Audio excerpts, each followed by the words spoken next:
Η πληροφορική είναι παντού γύρω μας. Σχεδόν κάθε εργασία, από την επικοινωνία και ψυχαγωγία μέχρι τη διαχείριση οικονομικών και την εκπαίδευση, απαιτεί ψηφιακές δεξιότητες. Χωρίς ψηφιακό προγραμματισμό, μπορεί κανείς να βρει μεγάλες δυσκολίες στην έβρεση εργασίας, αλλά και στην καθημερινή ζωή. Στον τομέα πληροφορικής του Εσπερινού ΕΠΑΛ Καλαμάτας, αποκτώ βασικές γνώσεις στο προγραμματισμό, στα λειτουργικά συστήματα, στα δίκτυα, στις βάσεις δεδομένων, στη σχεδίαση ιστοσελίδων, τα πολυμέσα, στα social media και άλλα.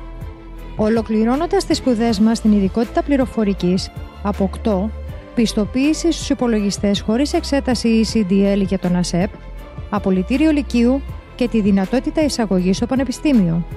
Στον τομέα πληροφορικής του Εσπερινού ΕΠΑΛ Καλαμάτας, με την κατάλληλη υποστήριξη και καθοδήγηση, οι μαθητές μπορούν να επιτύχουν τους στόχους τους και να αξιοποιήσουν πλήρως το δυναμικό τους. Ελάτε κι εσείς στο Εσπερινό ΕΠΑΛ Καλαμάτας και επιλέξτε την ειδικότητα που σας αρέσει. Εμείς επιλέξαμε τομέα πληροφορικής.